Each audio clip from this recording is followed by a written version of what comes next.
Hi guys, how are you doing?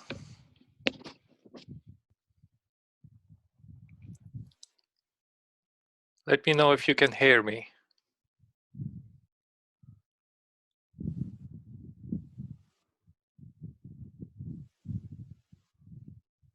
Okay, great.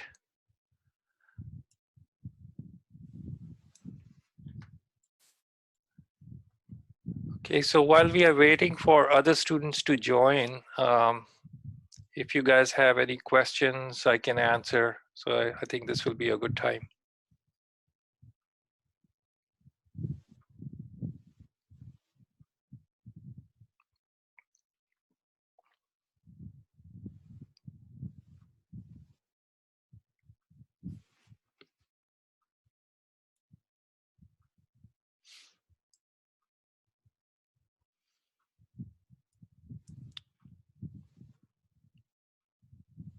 Do you have any questions about last week? Last time actually not last week, but Tuesday. I have a question. Sure. Did you sign a new project on Tuesday? I No, wasn't able. Oh, no, go ahead. there was no project, excuse me, assigned. It was just a lecture where we were looking into some of the other features of Illustrator. So Oh, okay. yeah, we looked into the symbolism tools. So we talked about creating symbol, and we talked about different symbolism tools which we can use, just like a symbol sprayer tool and symbol mover tool and rotator and things like that. Um, we also talked a little bit about the blending tool. So how to create blends between objects. And what else did we do? And lastly, there was a question.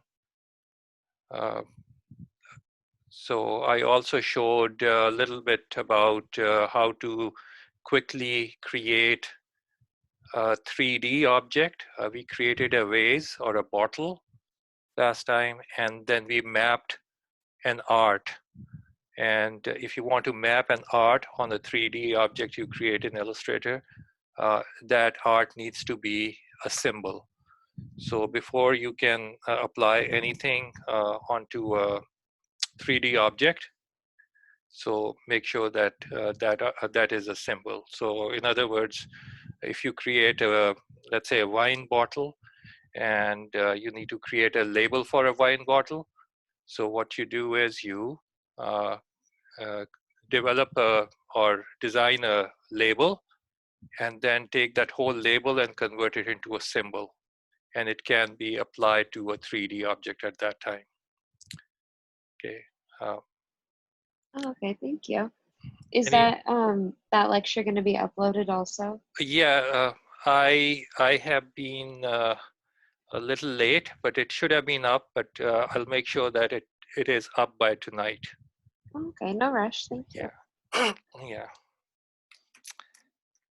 Anyone else has any questions?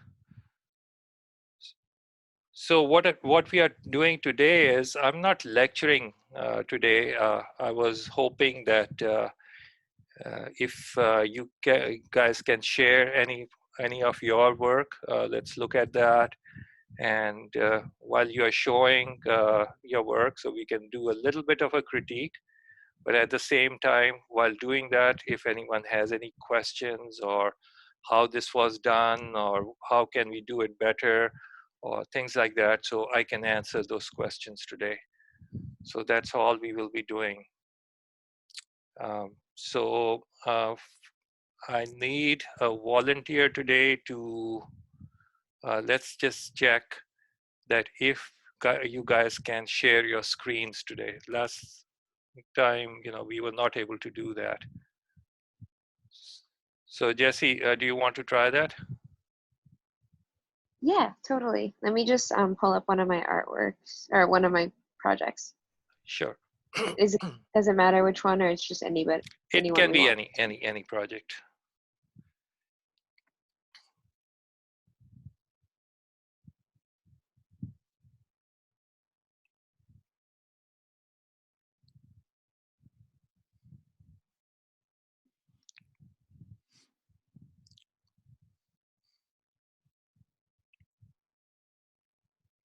So in your viewer window, so there should be a share screen button down there. It should be a green button. Oh, great, I can see it. Oh, okay, cool. Everybody can see that. Right. So that that was a easy fix. I couldn't find it because there's a long list of options, and it was right in the bottom in order to turn on screen sharing for the participants. So that is very good. So while this is open, um, would you like to talk about it, Jesse? Yeah. Can you guys hear me? Is my mic okay? Yeah, I can hear you. Yeah. Okay. So this was the book cover project, and I used this picture of this artist, Cindy Sherman. She's not an author, but her work is like photo art. She recreates um, like they almost look like movie stills sometimes. They're really cool. I recommend checking out her art. And then I think she is from New York, so I used a picture of New York in the background. And then the title I used is a quote that I found from her on an interview. Mm-hmm.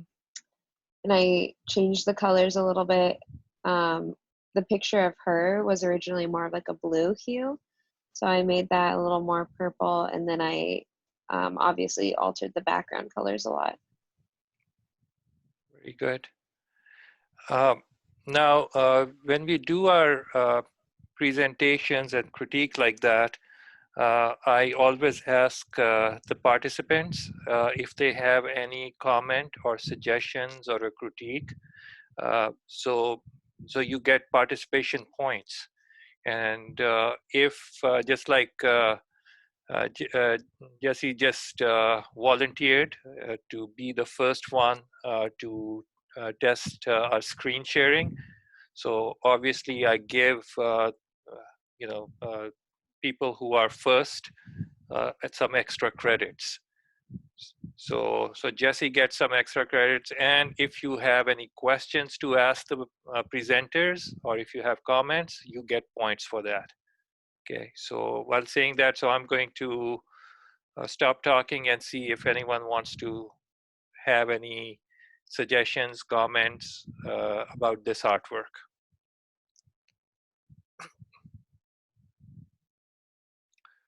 So you just have to press your space bar to speak. I don't have much of a comment Sure. for work. It looks really nice and really clean. Okay. Thank you. Anyone wants to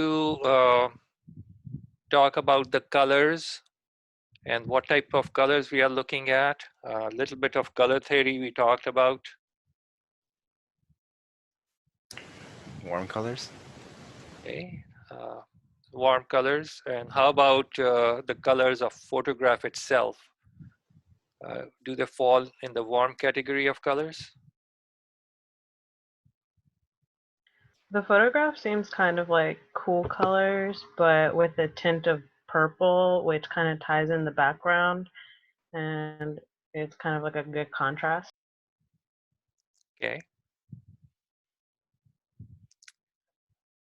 Anything else about colors? With the warm tint in the background and the cooler tint of purple. So yes, there is some color coordination going on, but do you think the warm and cool mixing over here uh, are blending everything well in the artwork, or we can try some other solution over here. So any suggestions? And any critique is very welcome and Right, encouraged from me also. It's really helpful. right. And thank you for saying that, Jesse. And because I was just going to pitch in at that time is, uh, uh, if you are in this field, you should always be open to any critique, because more critique you are going to get, better your artwork is going to be.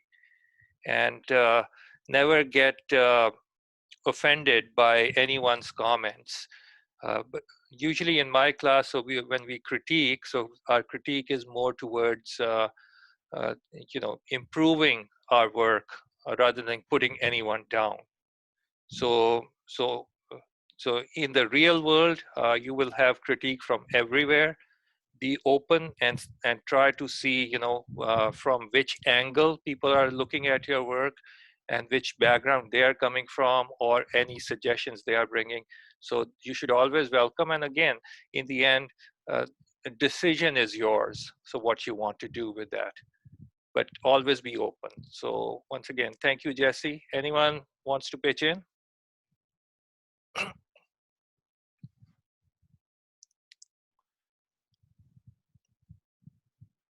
Okay, I'll talk a little bit about how about the font.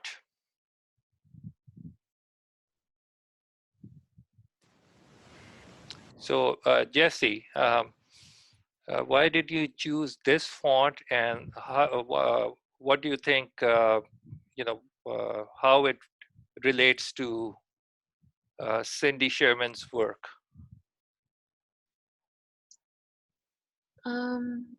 I think I kind of ended up going with this font because her work feels really kind of bold and in your face, and it's making a very clear point, or it's supposed to be depicting a very clear scene. So I liked how the font um, looked in all caps, and I liked how like the first letter of each word was a little bit bigger as well. Mhm. I still don't kind of feel like this is a bold enough font. I think I would have liked to use something bolder. And I also wasn't too sure about if I should use a different font for where I put by Cindy Sherman. I used the same font down there too, but now I'm thinking about it, and I'm wondering if it would have looked better in two different fonts or if it looks better in the same font. Right. So usually in this type of a situation where you are creating a title and then the author's name, you can do the title in sans serif and author's name in serif font, or vice versa. So uh, it doesn't need to be the same font. As long as you're not going over 3 fonts in one document, I think you should be okay. And so my question over here is that we know a little bit about fonts. So what type of a font this is?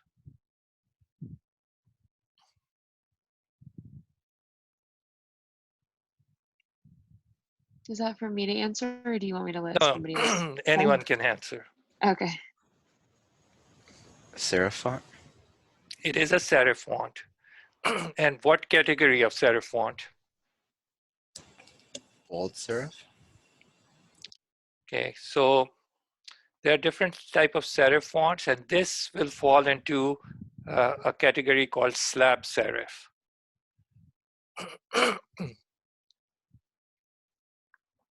Okay, another question. Now it's a slab serif font, but if you notice that the lowercase lettering is also caps. Okay, so the first letter of the words are larger, and I'm not sure which font this is, Jesse, but did you type everything uppercase for this font, or? I don't really remember, but I don't think I did it because Right, I don't remember we hadn't done the typography lecture at that point, so I right. didn't know how to make like the first letter of each word bigger on its own. Okay, so this is the font So itself. yeah, I didn't alter it in any way. Right. So there some fonts are only, they're caps. So the capital will be little larger, and rest of the x height of the rest of the lowercase will be they will all be caps. All right. So this is uh, I know that the black font over here stands out on the yellow or warm background.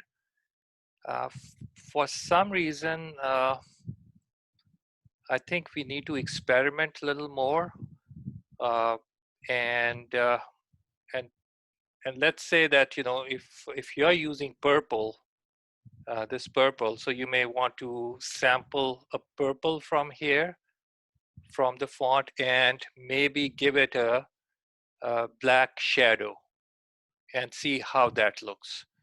It So what I'm trying to do is try to tie in this image uh, and also bring that in the title somehow. Cindy Sherman, by Cindy Sherman, this can uh, be made a little smaller, maybe about this big. So that should look fine. But overall, if we look at just the background, so we can see, hey, you know what? This is a warm color over here. So this is like this dark yellow over here, and the yellows and the purples. But when we are looking at the whole artwork itself, and if we turn off this image, and if we look at the background image, so from when all the colors are mixing together, okay, visually, so we are getting this nice orange color, okay. So yes, there is a little bit of a purple going on. There's yellow going on, darker yellows. But when everything gets mixed up over here, so it's becoming more like on the orangish side. So yeah, there is a little bit of a tint of purple happening over here.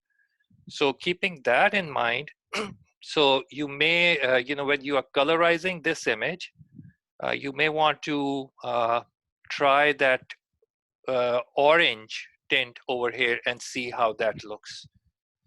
So once again, what I'm saying over at this point are just suggestions.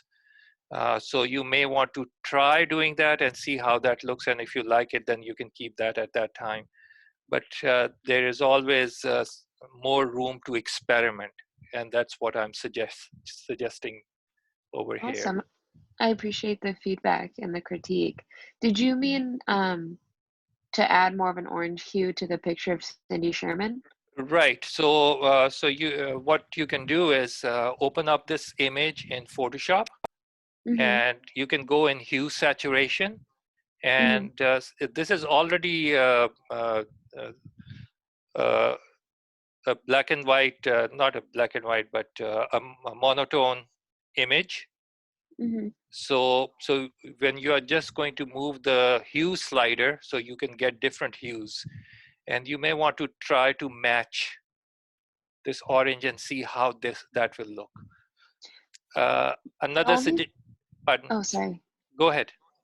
Um, I I think you had recommended that to me when we were in class. The only issue I ran into with that was I felt like the picture of her got washed out a little bit, and then it Okay. started to blend in with the background All too right. much. And then, so that's the only part where I was kind of like, oh, how do you, I want to choose a complement or something that contrasts the background so that it pops a little bit more, but I don't want anything that is not going to blend well.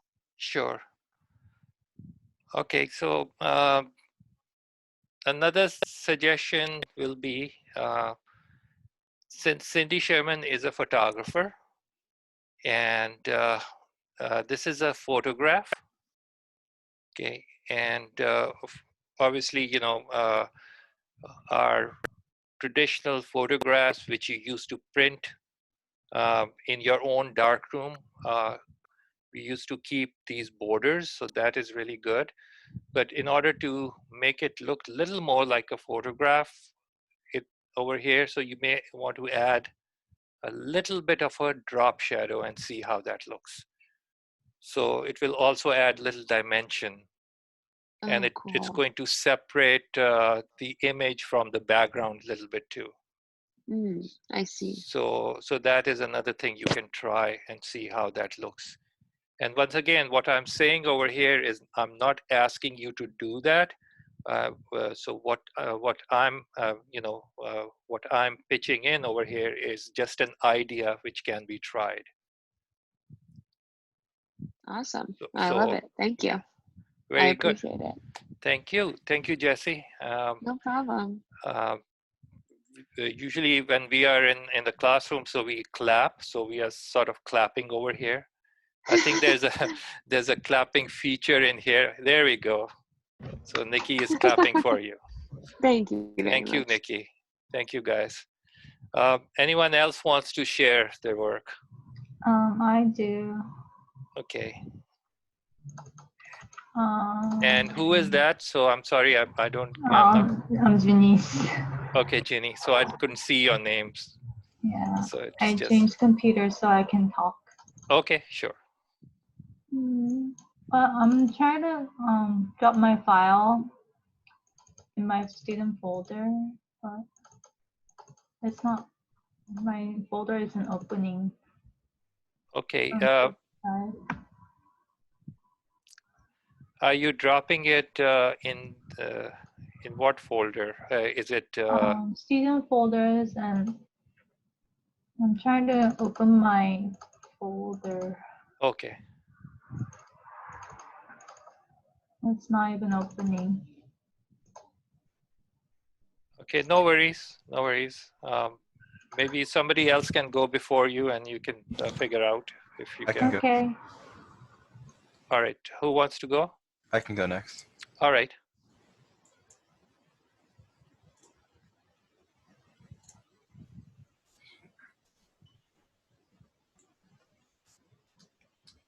There. Can you guys see that? Yes. Yeah, this is my this was extra credit work. This was my Kandinsky Kandinsky. Yeah, Kandinsky inspired work. Uh-huh. I try to like kind of mimic him, but also like be somewhat different. Right. And his work was like with like shapes and like swirls, circles with like different shapes going on top of each other. It's very good. Yeah, when I look at your work right away, so the first thing that comes in my mind is, hey, you know what? This is like Kandinsky. So in that case, you are very successful over here. It is fun, when you're working with an artworks like this, when you're working with shapes, when you're working with lines. So the whole idea is to, whatever you put on your canvas, okay, so you visually balance them out. And even if you are not an art student, but when you are putting things together, you can see how, your brain is trying to balance things out, okay? And in this case, when I look at your work, so it is, uh, I'm giving you a tribute over here that you did a really good job uh, in order to make things look balanced. Okay, so how is it? If you look at the whole artwork itself, uh, how things have been arranged over here. So these things are not just floating in the air. So you can see that there is a base over here, and there is a sense of gravity. Okay, so the heavy elements Okay, so heavy, even if you look at the size of the objects as well as the color. So the darker colors, not just they come towards you, but they also look heavy. Okay, so keeping that in mind, so your whole artwork stands really good on some sort of a pedestal. Although these shapes are like a pedestal over here, and if we look at your artwork from point of view of gravity, okay, so how things have been arranged is very nicely done. The color choices you make, usually those color choices are very personal in this type of artwork. And so it also reflects a little bit of your personality and the type of color choices you are making. Uh, so, so, uh, uh, so once again, this type of artwork is uh, reflects a lot of your personality. Okay, and by saying that, so I'm going to also suggest over here is sometimes, and if you are especially if you are a graphic designer, so at that time your color choices may change based on users' feedback or your client's feedback. So my suggestion to my students is always be open to what your clients are looking at, and also uh, keep in mind is that in the real world, and when you are working on projects which in graphic design world, if usually those projects are designed to sell something or designed to communicate a point. Keeping that in mind, so you should be always open to any feedback you get, or sometimes when you're trying to sell a product, that may drive your colors and how those colors will look like. Okay, so this was a little bit of colors, but let me ask you a question. So when you were making those color choices, so what was coming in your mind? Like mine was like some colors should be like bright and some should be like dim, but ultimately I just went with like somewhat of a dim color for some of them. Uh-huh. Some of them stick out like the yellow in. Can you see my mouse? My cursor? Right, yes. Yeah, right here. This kind of sticks out a bit because it's like brighter yellow than this one. Mm-hmm. But in the yellows I use for like here, they're more dim than Okay. like the other color yellows. And also with like some of the purple and the rings, not rings but like diamond rings. Right. So very good. You used a couple of terms over here. One was bright and one was dim. So my question to other students who are in the class, are there any other words which we can use for the same reason? Anyone can pitch in. Tones and shades. Tones and shades, okay. Strong or bold colors. Strong or bold. Anything else? Have a bright color, like a yellow is a bright color, and then a Okay. more subdued color. Subdued colors and bright colors. Highly saturated. Saturated, that's a good term. Saturation is what? The purity of colors. Okay. What else? Hue also. So hue, saturation. Saturation is the brightness. Uh, Another, when we are saying brightness, another terminology can be used as that is luminosity. So that is also the brightness of colors.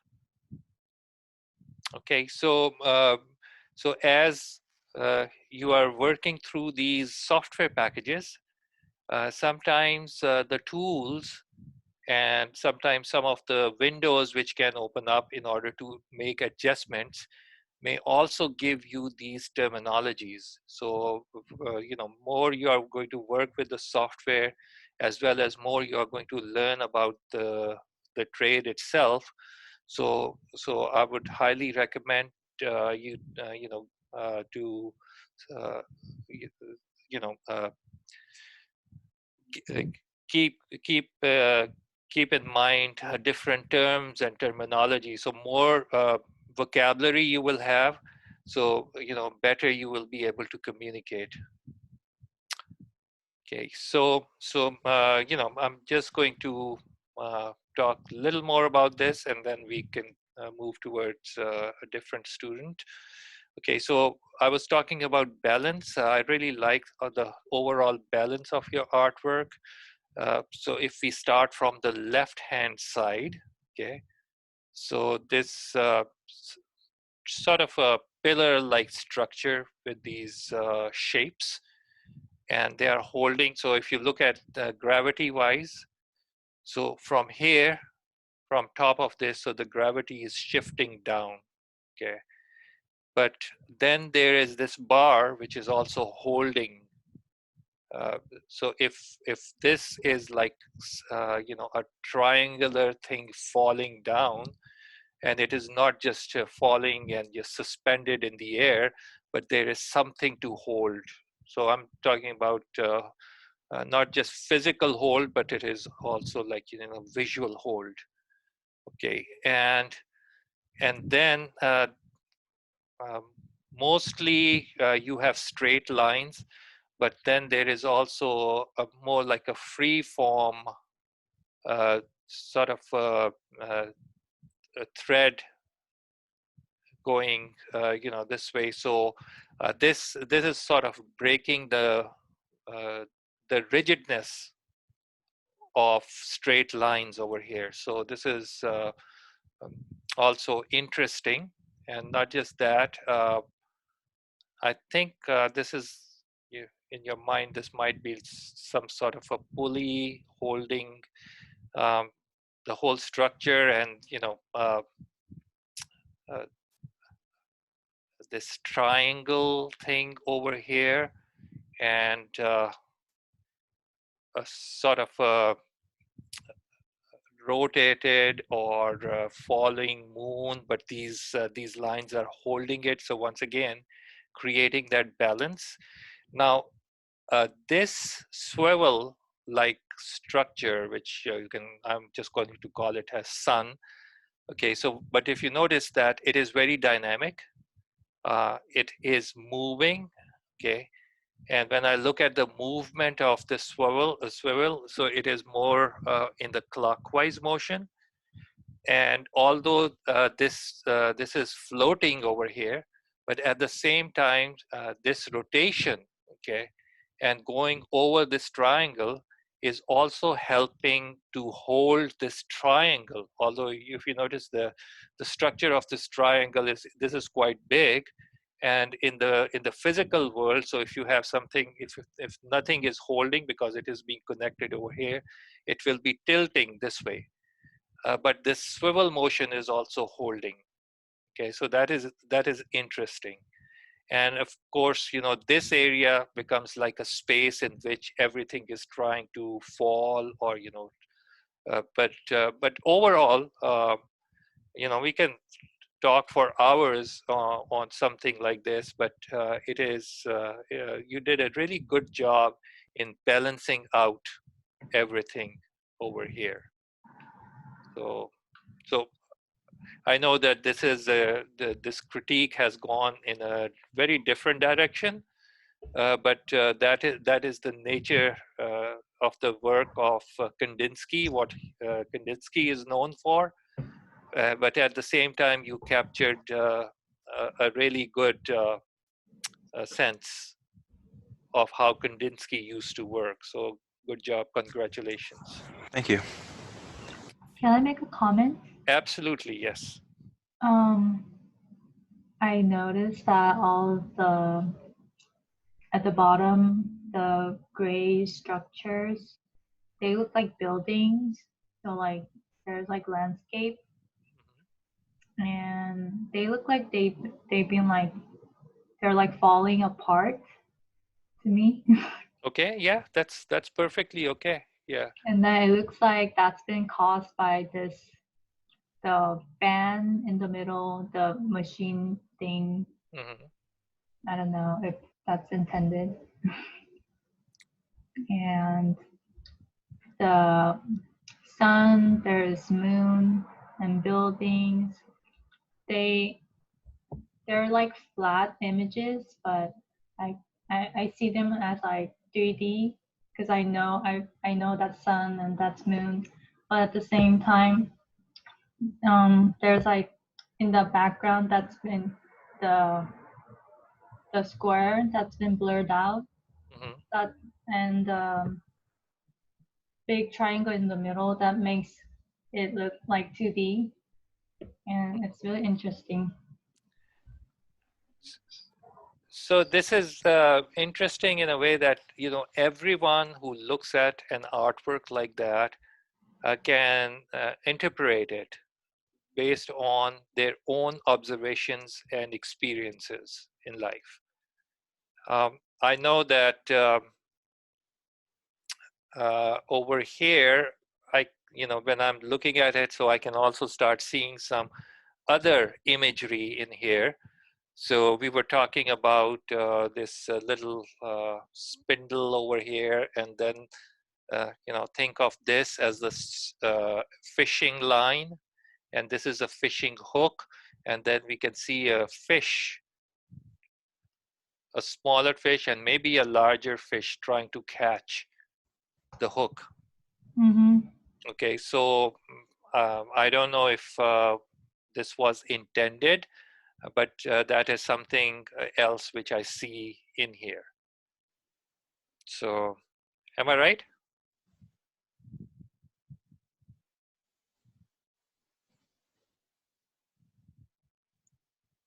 I'm talking about, the artist over here, so he needs to answer. Hello? Hello? Yeah, yeah, Sorry, I had to open my window. You mind repeating that again? yeah. What I was talking about, that, it also looks like a fishing rod over here and the fishing line, and then there are a couple of fishes over here. Here's a hook. So, were you thinking something like that, or we are just seeing things in here? Yeah, that's nailing it. This was supposed to be like a fishing rod, and the Mhm. moon will be the bait, and then like extra security, like to grab it and stuff. And Okay. these were supposed to be like the fish. All right. Yeah. So I was thinking in the right direction then. Very good. Good job on this. As I mentioned before, we have just started learning. Uh, I don't know if it's when you saved it as a JPEG image. So I think the quality of the image is getting a little low. So you may want to see that, if you can save another file with a higher resolution, so we don't see these pixels. I'm looking at it on a larger screen, so maybe this is being enhanced on a larger screen. So the line over here is breaking up a little bit, but those are some technical issues.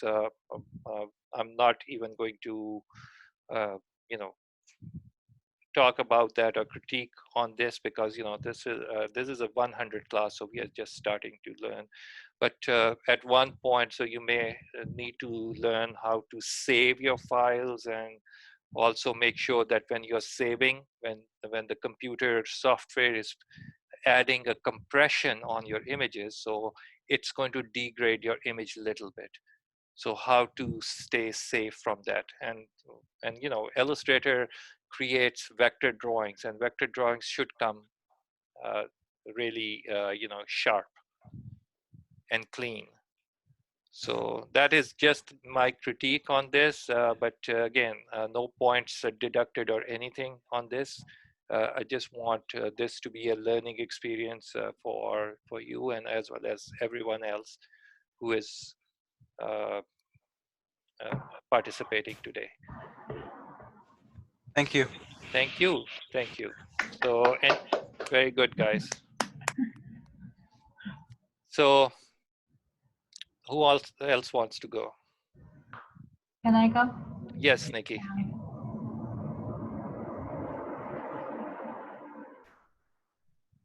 Oh, I think that was someone else. Oh, you can go first. Okay. Yeah. So I want to show my low poly assignment.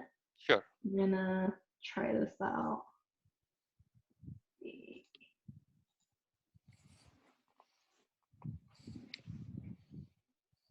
So let me know if you want me to zoom in on anything.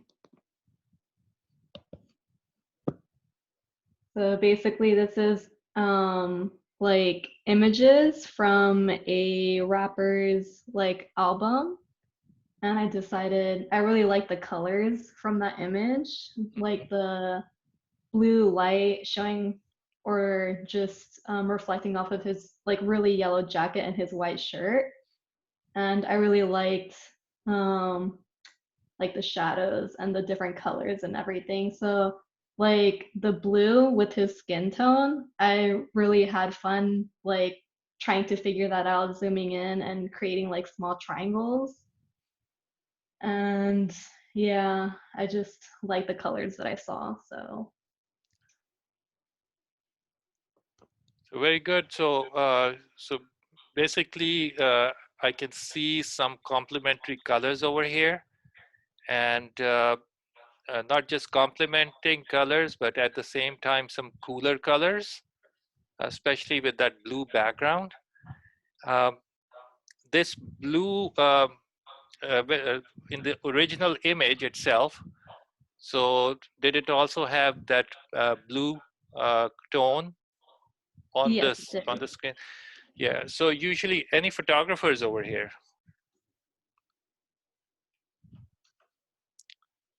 So something like that, photographers can create an effect like that by using those gels with different colors.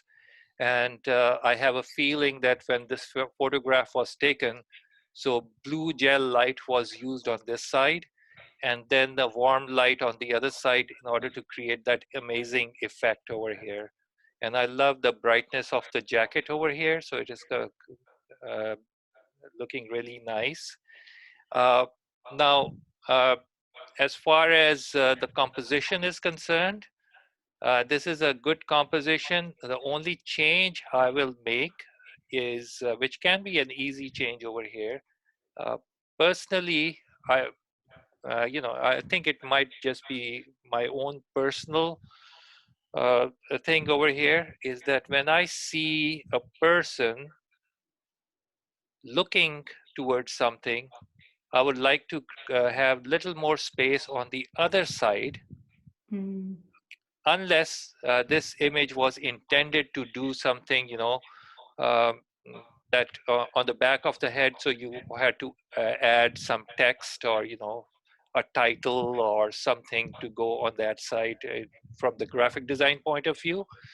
But if you, Jesse, if you want to zoom out a little bit, Okay. command minus. Okay. Now, what you can also do is that on the left-hand side, Mhm. so this was done in Photoshop. Yes. Okay. So you can go to, first of all, before doing that, with the eyedropper tool, if you can select one of the blues. I don't want you to do it right now, but that should be fine.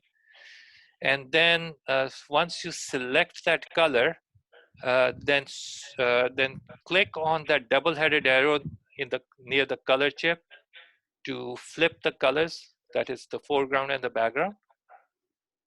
So, Okay. or just press the X key on your keyboard. Okay. Okay, try it again. I think it's still.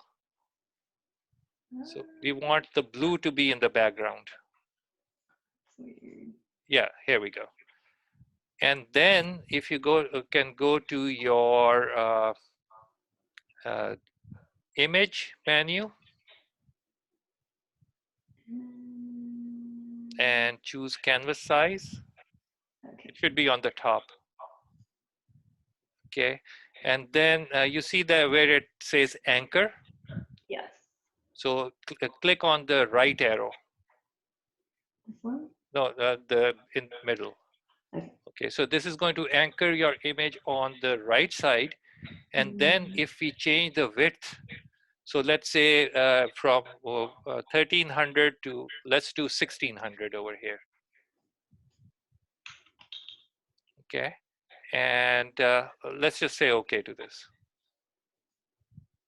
Okay, Okay. so it fills, so that's why we chose that blue color, that it fills with that background color. So if you are using an image which is which only has one layer or just a background layer, so that color will be filled. Now you can go and add triangles on this side, and then even if you have to crop the image a little bit, that is fine. Okay, but when you have more space towards a person who is looking towards so what it does is that it adds a little more depth to the image, and it is also a little easy on the eyes. Okay. So that is just a suggestion, but it really depends upon how you are going to use the image. But if you are going to use it the way it is, then I would like to see a little more room in front of the person's face, where towards the side where they are looking. Okay, yeah, definitely. It already looks a lot more pleasing to the eye when I added like the more space to the canvas. Yeah, Right. it already looks nicer. So again, this is just a suggestion. So, but overall, I think love the colors. I love the low poly effect over here. Usually, when people are working with low poly, so if sometimes they're just working with triangles, or they are working with squares, or they will just pick up a shape. But trying to mix everything together, so I really like that blended effect over here. So I think everything came out really nice over here. Yeah, definitely. It was a lot of blood, sweat, and tears, but it was fun. I liked it. Very good. Now, just remember, guys, so this is Photoshop. Okay, so if you worked on a image which is which was a low resolution image and it didn't have enough pixels, when you blow it up, okay, so there will be a limit how big you can make it. If you also try the same effect in programs like Illustrator, where you can work with vector polygons, so good thing about that is that you can blow it up to any size you want without losing quality. So that is another actually in this class, so we have done both. So in one semester, so we use Illustrator to create the same effect, and this time we decided to do it in Photoshop. But just to let you know that either way it can be done. So very good. Any feedback from other students, please? I don't have any critique, but this is just really awesome. I love the colors. I agree. And I think it's impressive how you even captured like the faces in the t-shirt. Yeah, that was pretty.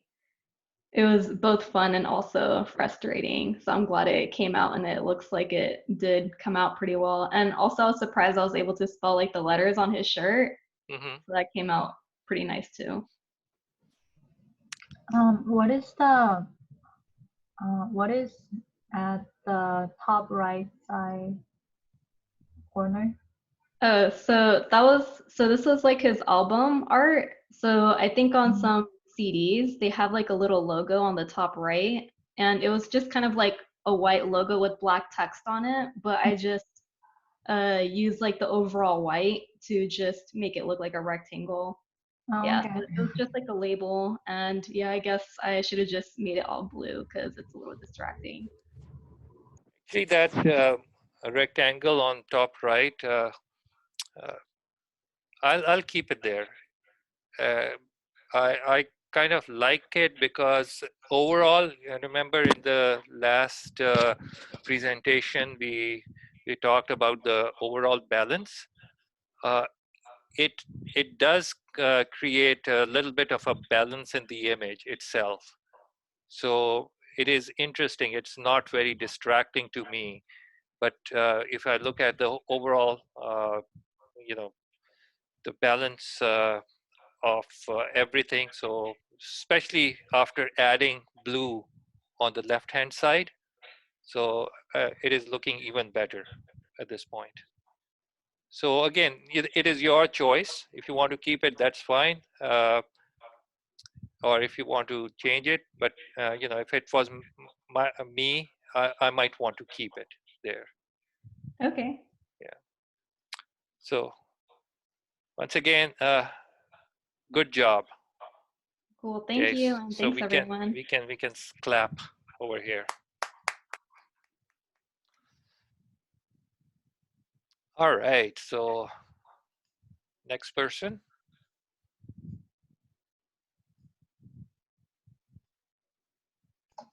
I'll go. Okay.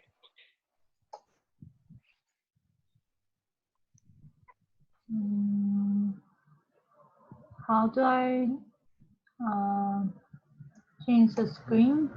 Okay, so in your viewer window, so at the bottom, there should be a green button called share screen. Next to the orange chat.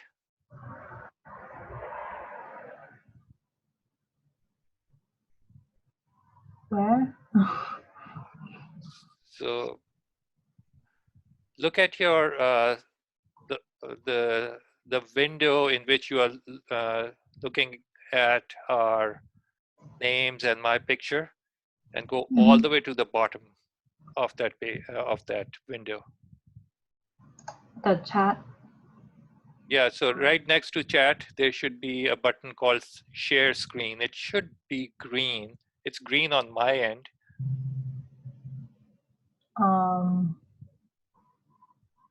I don't see it, but I have it in my student folder. On in Google, Google Drive.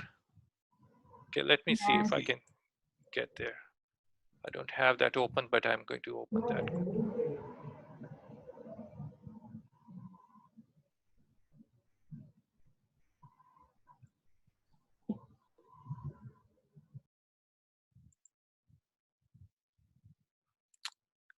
Okay.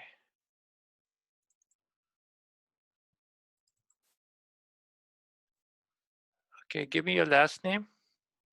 Kang, K-A-N-G. Right here. All right, so I've got a few images. Which one do you want me to open? The book cover. Okay, the book cover. Okay, so I'll have to actually download it. So just download. Just save it to the desktop. Okay, then I'm going to share screen and then you can talk about it, okay? Okay.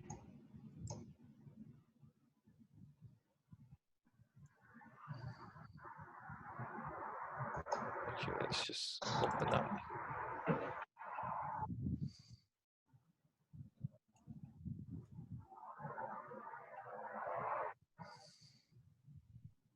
Oh, sorry. Wrong keyboard shortcut over here. Okay, so do you want to talk about this? I don't see it. You don't see it? Okay, hold on.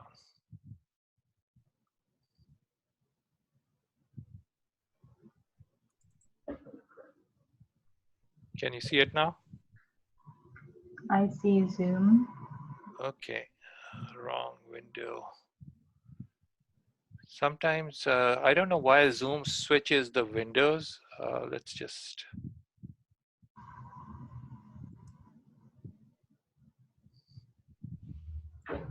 I've got two screens going on, so let's see. Okay, now can you see it? Oh, yes. All right, so let's talk about it. So I did my book cover on Alice in Wonderland, Hmm. and I used about 5 different images. So I was inspired by the painting called American Gothic. Hmm. I don't know if you know, but there's a farmer and his daughter. They're just standing right next to each other. Right. So yeah, I got the idea from that, and then since everything is like up and down, upside down in this story, so I just wanted to make it like look like that. So in the story, the Alice like runs after the rabbit, but I made the bunny look at the girl like he's the one chasing her. And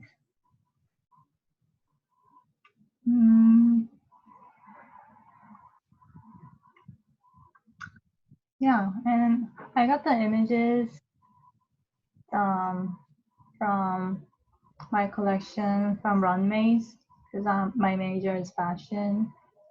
So, and I chose this one, this image, because she looked kind of like out of it. Hmm. So instead of other ones that, yeah. Oh, and then she's wearing her dress looks like it's like flower petals, and she's actually wearing flowers on her head. And if you notice, the rabbit is wearing a suit with butterflies, and butterflies, and they, they're the ones like moving around from flower to flower. So Hmm. again, going with the idea like he's the one chasing her instead of her chasing him. So I just wanted to play with the idea of, everything being opposite, and yeah.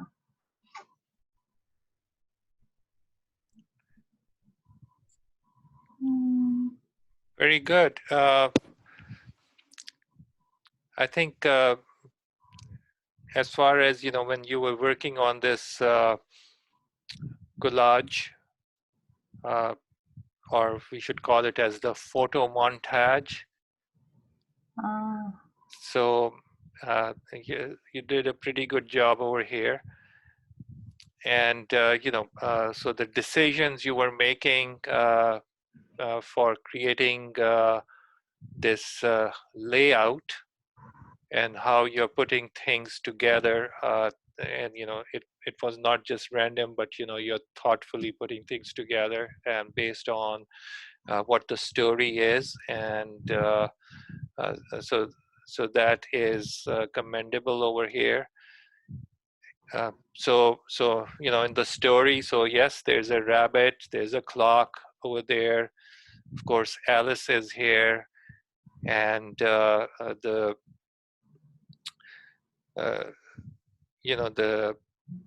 delicacy. So you're representing Alice with a delicate person like a flower over here, and so in that situation, and of course, if you have read the story, so it's a fun story, and there are so many references and things you can look into. So this must, I don't know if I have it over here with me, but I can also maybe later on share some of the artwork which my students have done, because I've given them this assignment of using Alice in the Wonderland. And so represent the story with your own graphics. And some of the artwork which my students have done are amazing, and I'm just completely blown out of what they have done. So this is also a really good example over here. So good job on this.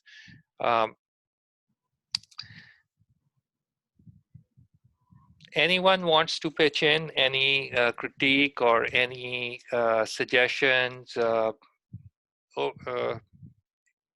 in this case?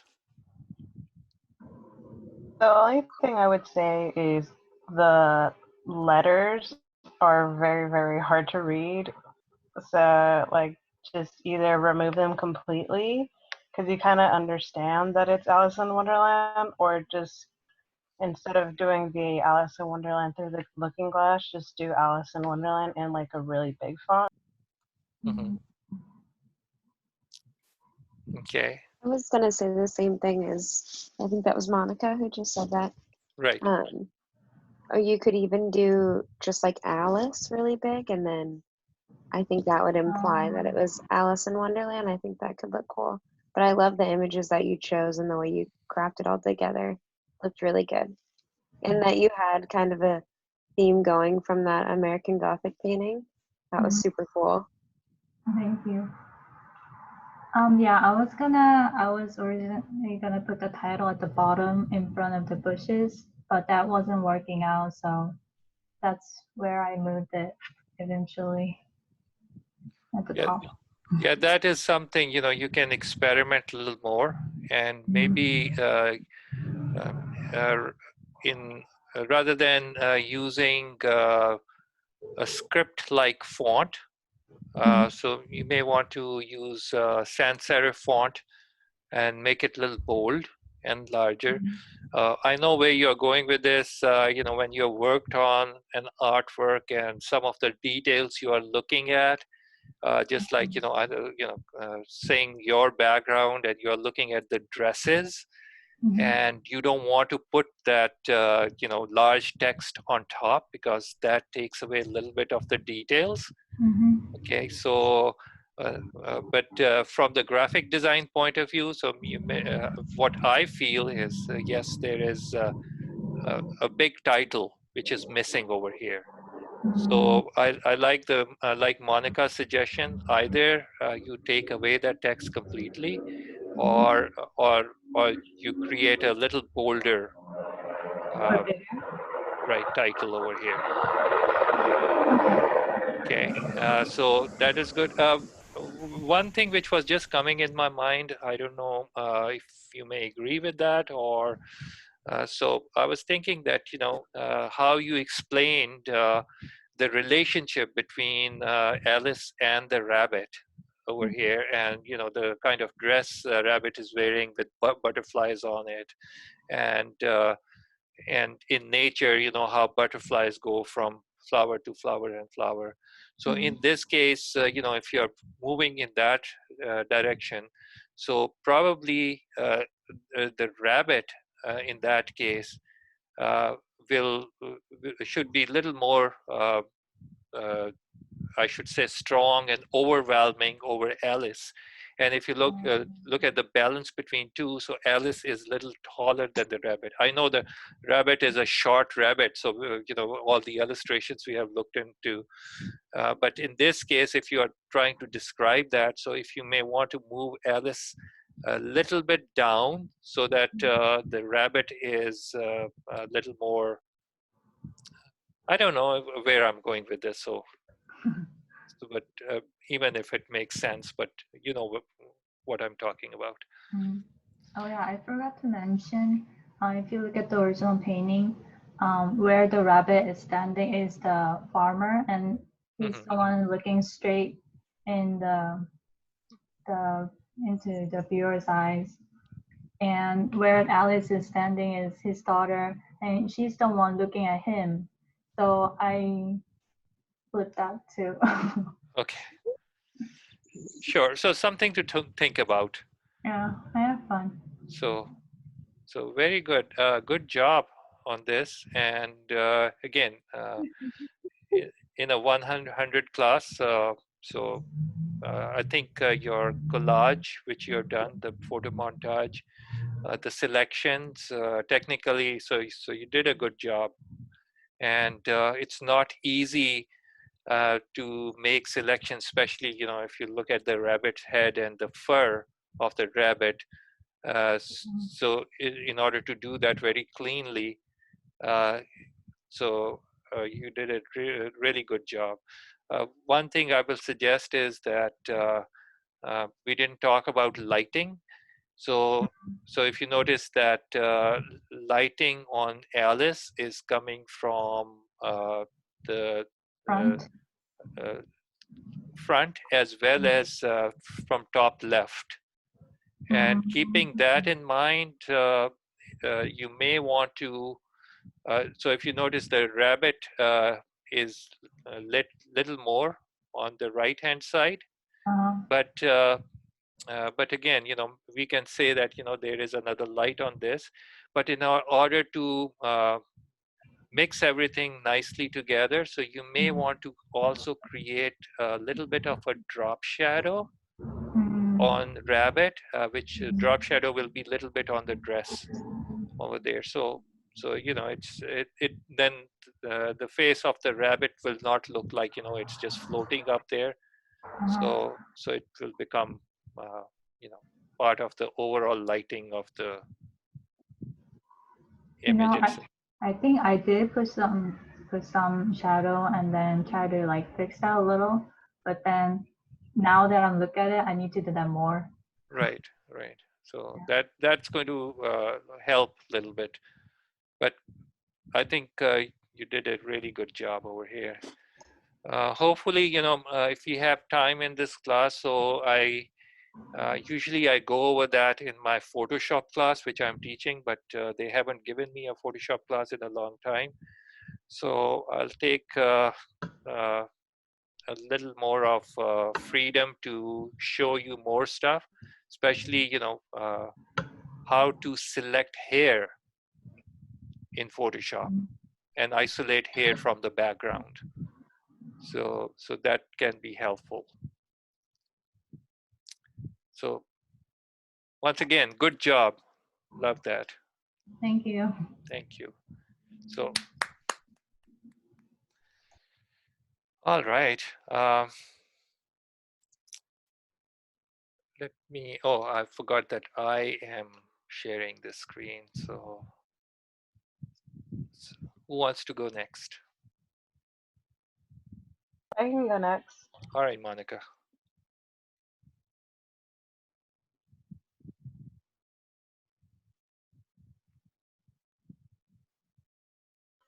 This is the polymorphic. I did it of a ballet dancer. I kind of want to redo the left-hand side because I like the right-hand side more. It gives it more of a 3D effect, whereas the left-hand side is kind of very two-dimensional.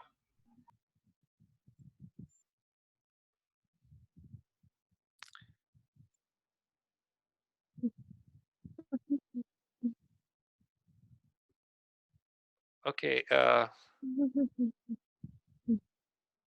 I have been, I'm trying to hold my comment over here, but I can't wait. So, wow.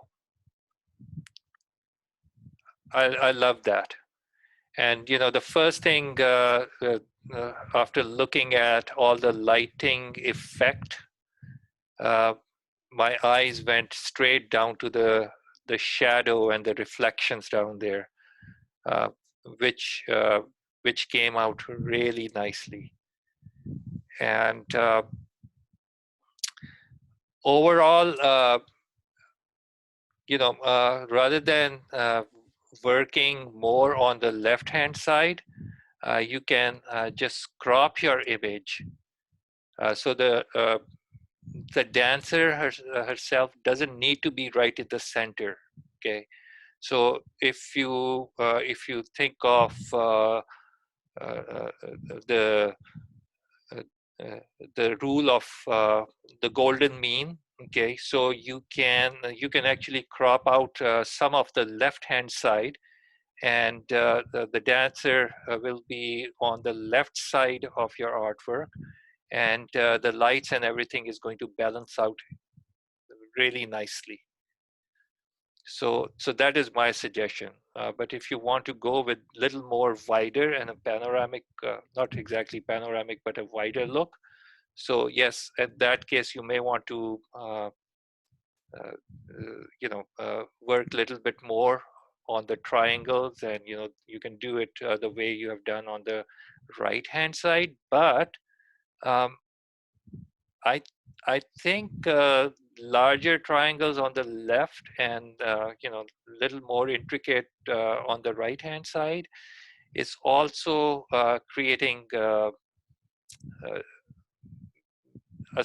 not exactly contrast over here, but so a little bit of an imbalance, which is actually adding little more depth. But the only thing I will change in this image, if I have to, that will be just rather than putting her right in the center, I will just crop the left-hand side a little bit. And I think from my point of view, I'm not going to give any more comments over here. I really like it. I love the lighting, and I love your selection of the image to do this project. The backlighting over here, on top of that, the lights on the right-hand side, the overall balance, I just love it. Came out really nicely. If you look at her dress and the luminosity as well as the transparency of the dress, it just came out really nice. Good job. Good job. So if anyone wants to add anything in there, so please do so.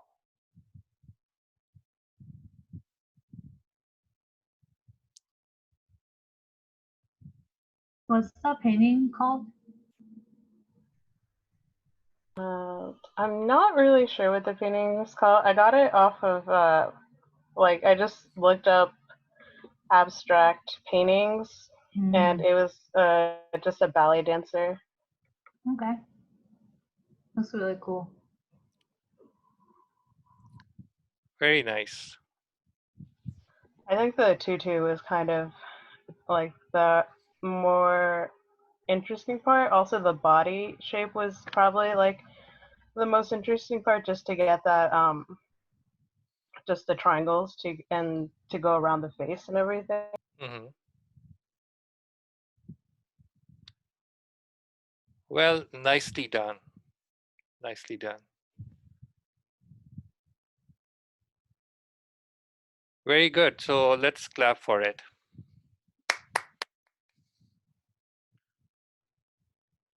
Very good. So anyone else?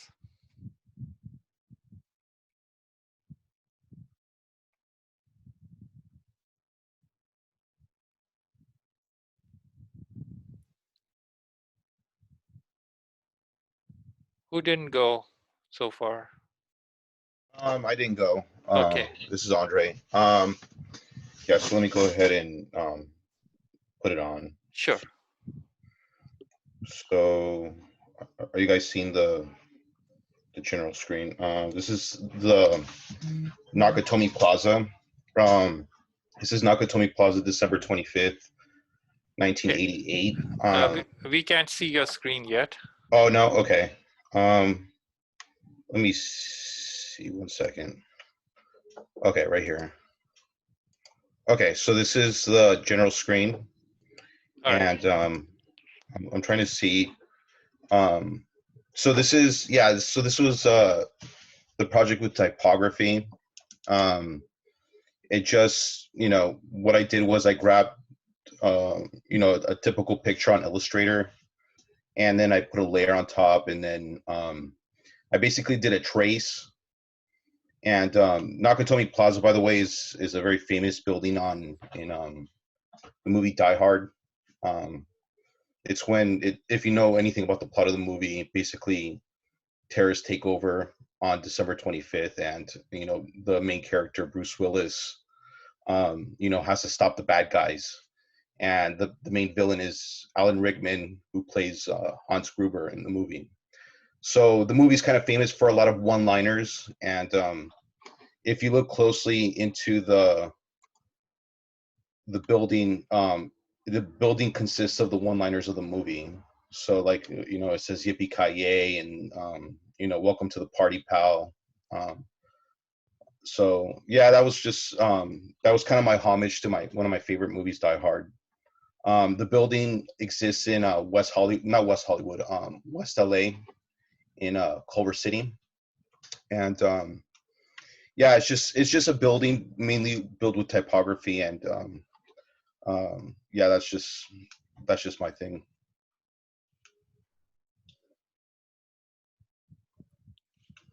Very good. I think using type to create the forms and the lines of a building. So yes, of course we can see the architecture of the building very well over here. In some areas, your text is straight, and in some areas it's upside down. Yeah.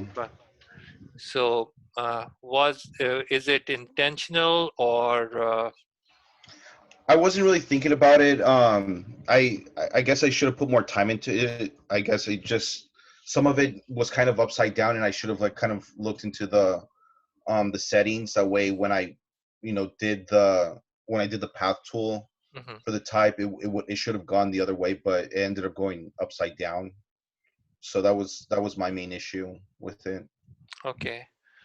So that can be easily fixed in order to change the. So another thing I would suggest is that once all the text is laid out, and at that time you can also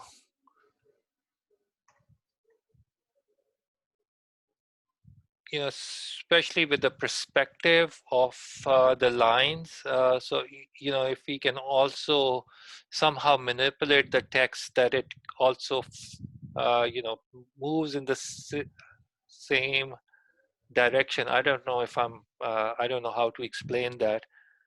Mm-hmm. But again, just like the middle, the vertical line, not exactly vertical, but a diagonal line in the middle of the building. So the edge over here. And if you see the text on the right-hand side, so again, it is leaning more towards the right.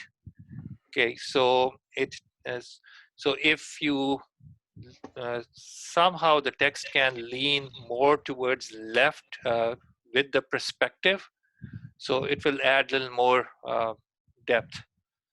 But it's those are the things which can be we can experiment on that. But I think it's a great idea where you're going with this. And another thing I'm looking at is that most of the places you used text on a path. Yeah. Okay, so which is moving in sort of a zigzag manner. So I think that is one of the reasons why some of your text is upside down and straight. So if you have shapes, you can also create text, which can fill that shape in a masking situation, and then you can also rotate the filled object. I don't know. This can be done in many different ways, but it's a really good concept over here, which can be, refined a little more. But the simplicity of the complete artwork is looking really good. Thank you. And, those are some minor things we can try, but overall, I think it is artwork. I would see it more in an illustration in an architectural magazine, Hmm. because it looks more technical. The title up there, okay, so the title, I would make December 25th, 1988 a little smaller. Okay. So need to create a little hierarchy of text over here. Hmm. Rather than using slab serif over here, I would use a little, I think more like, serif, rather than serif, use a sans serif font Right. and see if, because, your image itself is very complex, Hmm. okay? So there's a lot of complexity going on in the building. So we can use a simple sans serif font, Sans and serifs are for like headlines, right? You are better for headlines, and then uh, serifs y- serifs you, are good for reading. uh, that is true. But at the same time, it can be either way. But in this case, I would like to see a little more modern and Hmm. simple font. Hmm. So you know so think of, if this illustration was done for a uh, for for a new modern uh, architectural magazine. Hmm. Okay, so at that time, I would try to use a newer font Okay. and a simple font, because everything is going towards simplicity nowadays. Hmm. So it will look a little more, nicer. So even if you're using the same font, so let's not talk about changing the font. So Nakatomi Plaza, the name is fine. December 25th, you may want to make that as a sans serif font, Hmm. and make it smaller, and change the leading so that the date comes little more closer to the name. Actually, when I'm thinking, date can be much smaller Okay. than the name of the plaza, unless that December 25th, 1988 is something you are emphasizing on. Hmm. Well, when I did it, it was like it was kind of supposed to be a little humorous because it's like commemorating a day that never existed because it was in the movie. So Mhm. sometimes you'll see like posters of it says never forget what happened in Nakatomi Plaza, and because it's supposed to be like a serious event, but people pay homage to the movie, and they go to the building often in West LA to go visit it. So it was supposed to be more of like a commemorating tone to it. Um, that was how I kind of did it Mhm. for. But anyway, so really good job over here, and I really love your concept. And even if we just uh, use this as it is, it should be fine. I'm just thinking, one of the other suggestions is that since some of uh, the spacing between lines is not even, Hmm. okay, so try a more handwriting type of a font and see how that looks. Okay. So Yeah, it will, that was difficult. Trying to get the spacing in between. It's just right. um, it was a difficult image to trace, but I know exactly what you're talking about over here. yeah, it But could easily have taken me hours, but this was kind of like the quicker version, I think. right, I I wish we were in a lab situation where I can sit with you and we can make some uh, creative choices over here and see how will this look and how will this look and so. But Yeah. so okay, let me think about it, and if I come with any other ideas, I will share them with you. Thank So you. so very good. Any other comments and suggestions, guys?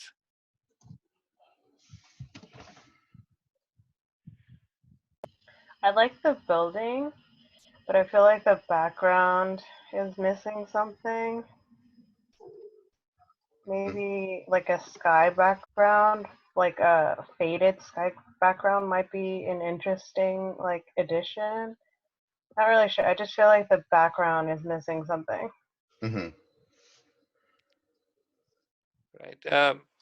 I agree with you, but at the same time, when I was thinking of how to use that, and so it really depends, where you're going to be using this for. So if it's more like an architectural magazine in which you want to create an ad with this illustration, so probably this is going to work over there because how architects work with technical drawings and technical lines.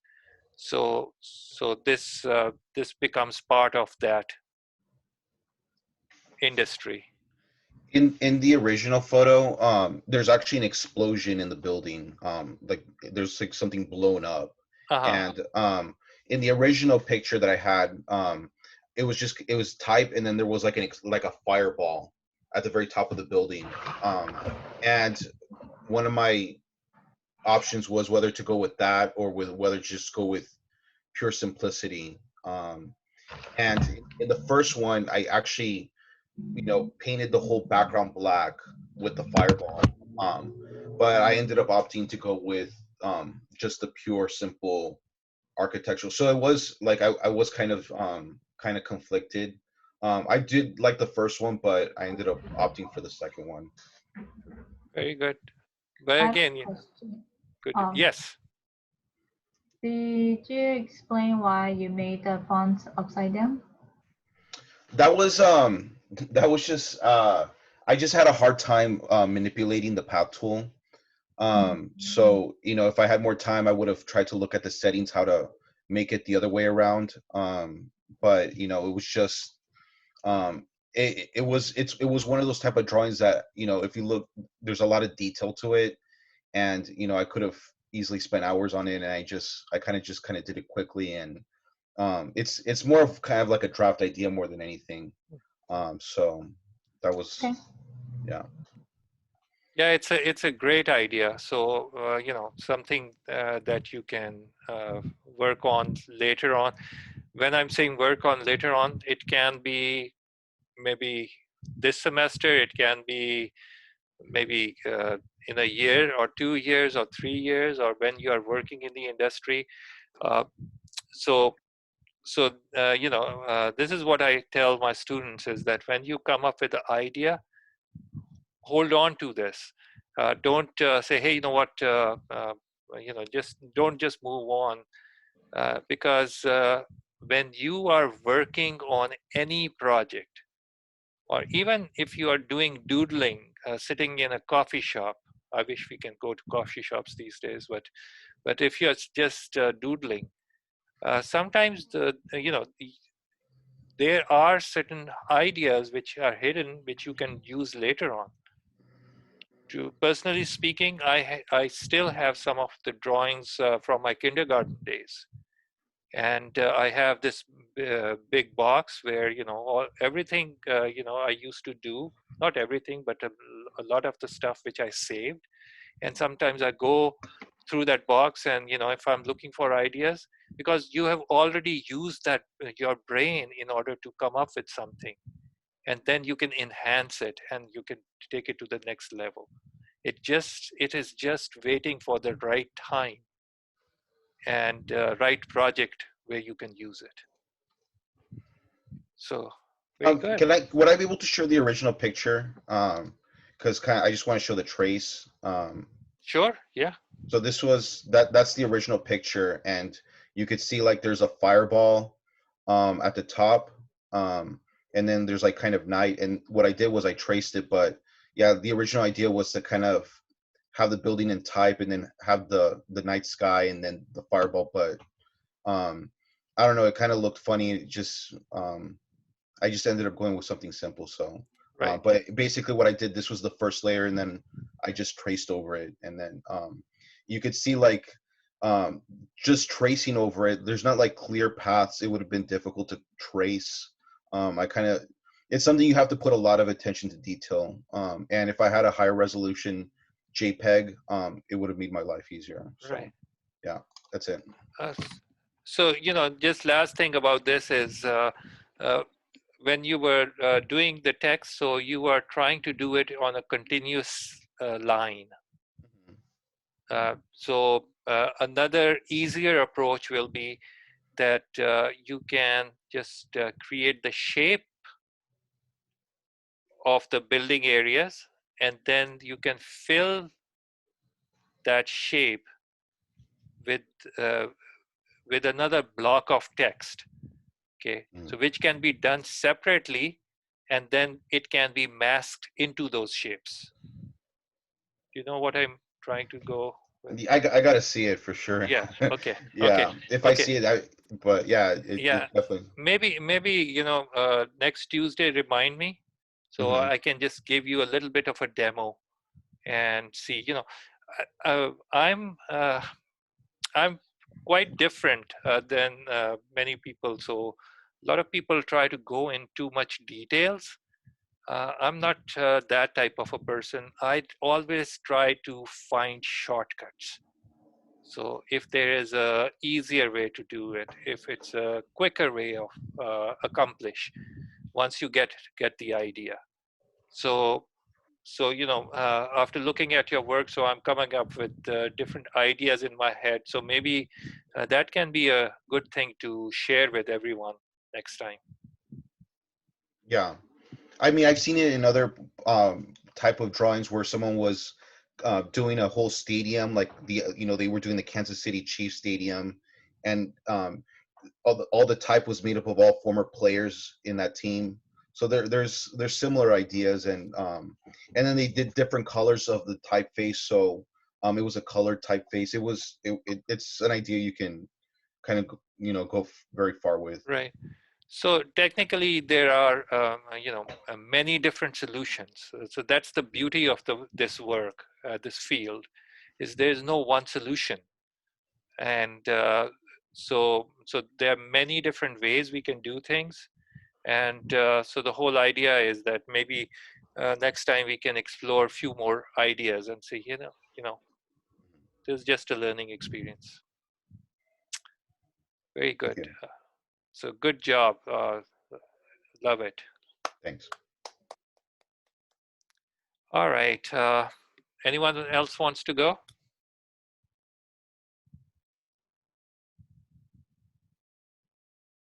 Remember, you're getting points for participating.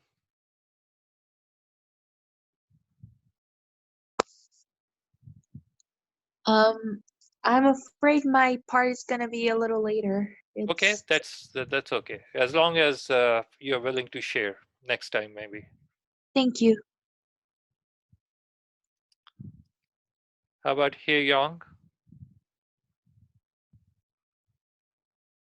Sorry, I'm not ready today. Okay, that's fine. That's fine. So I'm not forcing anyone. But guys, I think this is all we are doing today. So as far as your projects are concerned, you still have time. Keep working on them, and make sure to be turning in your files in the Google Drive. And whenever I get time, so I download them and I look into them. So please, if you have any questions, you can also email me, ask me, and I'll try to answer those questions to the best of my abilities to communicate through emails, but yes, I will. So any questions, any other suggestions, or any comments or feelings about our online class? Let me know. What we are doing, is it helpful, or it can be improved, because it's a new experience, not just for me, it is also a new experience for you guys. So let me know. Okay, so I think might have missed that. Okay. All right.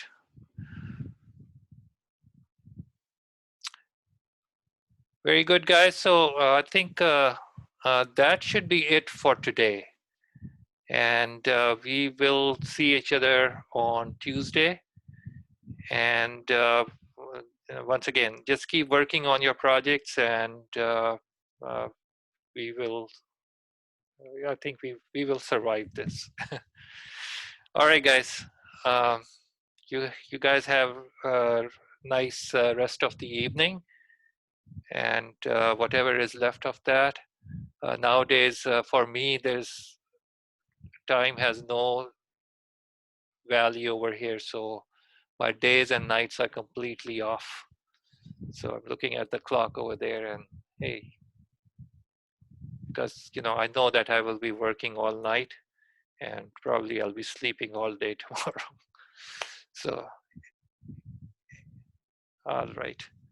So if you don't have any other questions, so Ashley is saying thank you. Thank you to everyone for being here. And I know it's not easy, and hopefully we will all do well and be safe, and please just follow whatever the authorities are telling us. So don't try to just go out yet. I think we still need to follow some of the rules in order to beat this virus which is out there. All right, guys. Once again, be safe and have a good evening. Really fast, do you mind looking at one of my projects? Because Sure. I don't know what to do. Okay, sure. Let's look at it.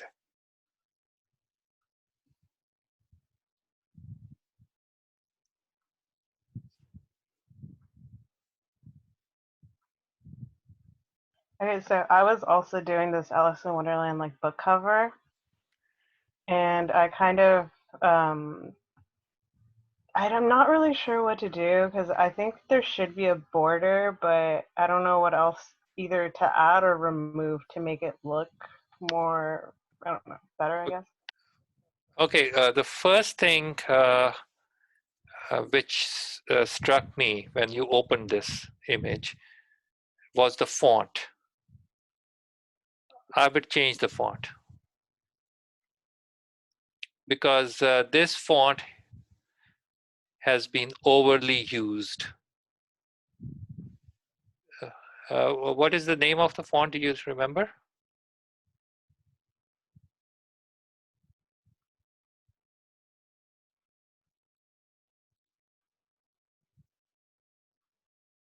If you select your type tool first,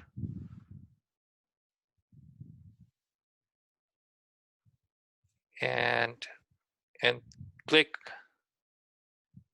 on the text itself. Yeah. Okay. So this is Apple. Okay. So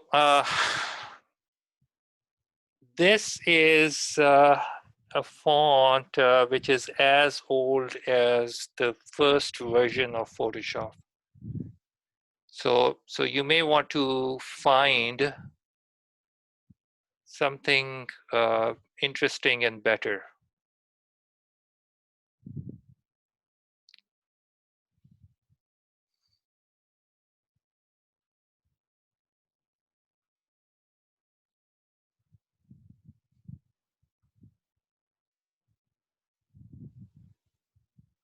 So you can, you'll have to try different fonts. So that is one thing. One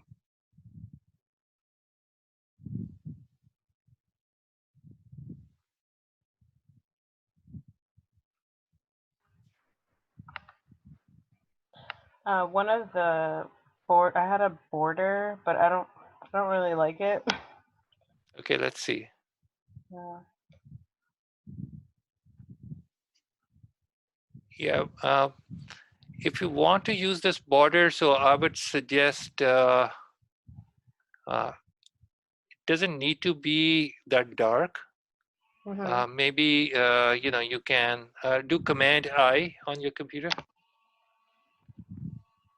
after selecting the border layer. Do Command I. Are you using Mac or PC? Yeah, here we go.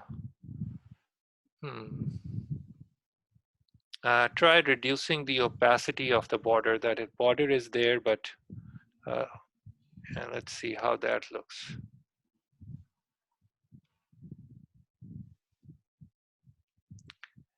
Maybe. I think your image is already that complex. Yeah. Unless you want to create some sort of a mask on the image itself, so that, you know, if there's a border, so it is not on the image, but it's just a sort of an oval border around the image. Maybe that will work. I'm not sure, but if I look at the border itself, I think it is a little too big. Yeah, I think it's too busy as well. Busy and big, yeah, exactly. So I will keep that simple. Another thing you can do is, with rather than creating a border, maybe you can create a vignette effect by sort of darkening the edges. Okay, so let's try doing this. Go all the way to the top layer in your layers panel. So just scroll all the way up. Okay, so select the last layer.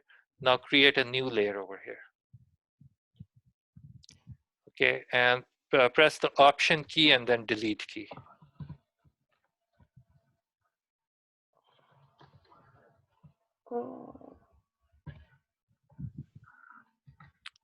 Okay, so it fills the whole layer with your foreground color, which was black.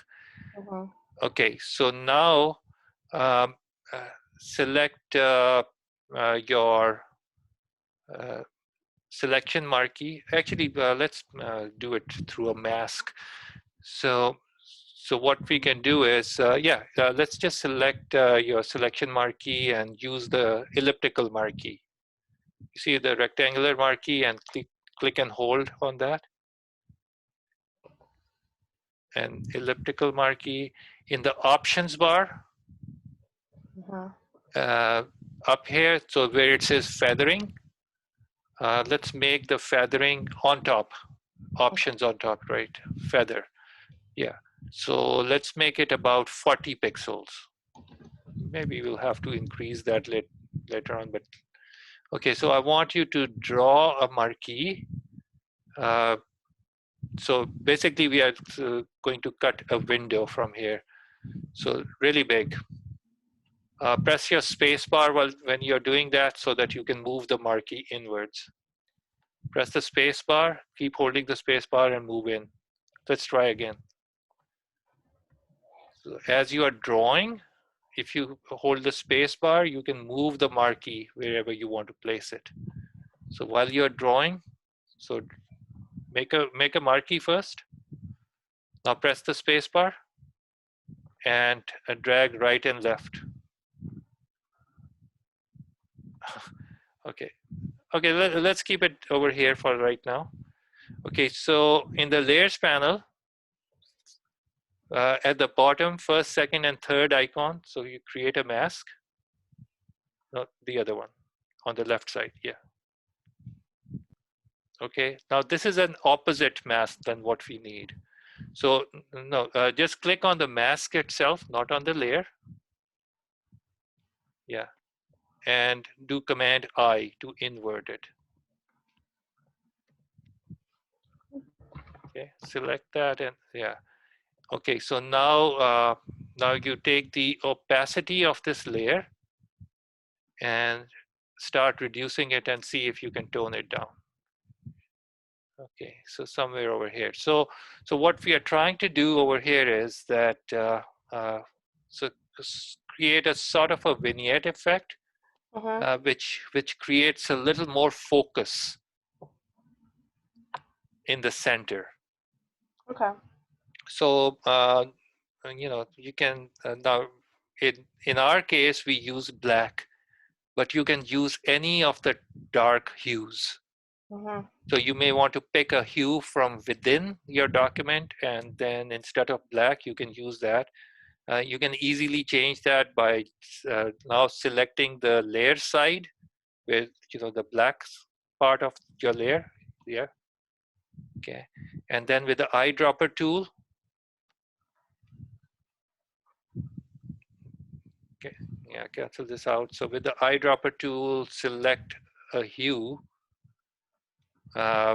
Let's pick that magenta-like color from the mushroom in front. Okay, so yeah, so that is the color you selected. Now you do Option Delete.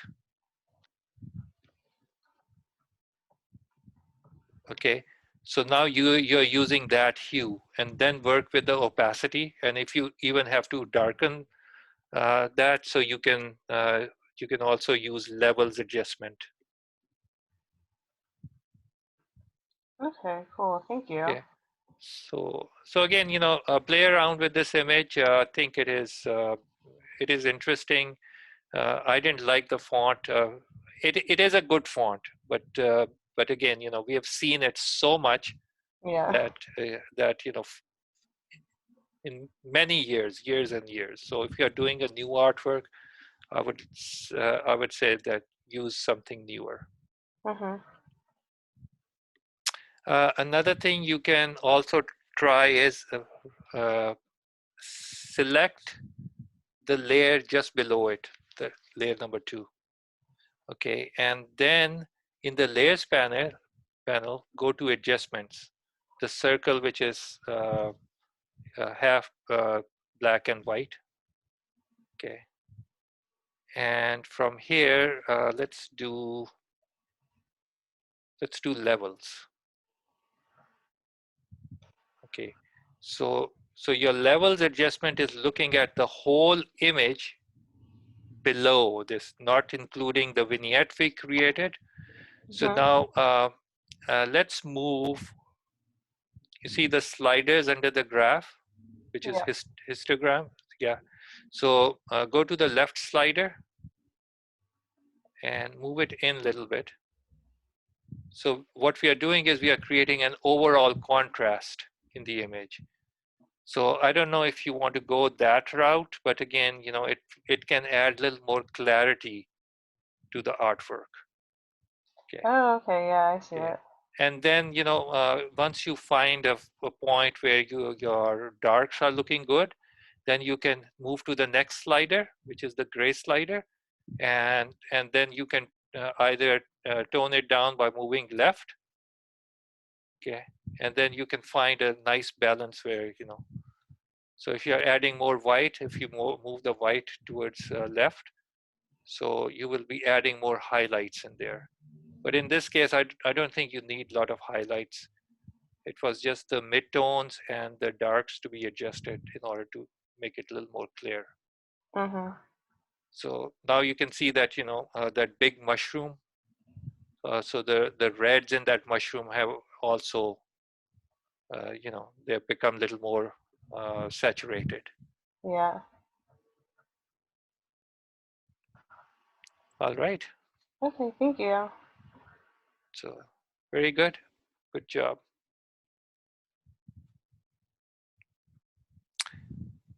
Okay. Anyone else has a question?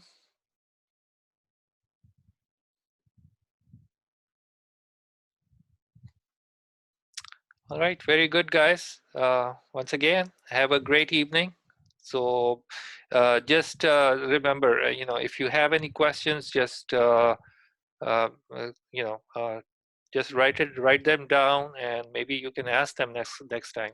I would love to help you out. All right, guys, thank you so much, and I will see you on Tuesday. Thanks. Good night. Good night. Thank you. Thank you, guys. Thank you.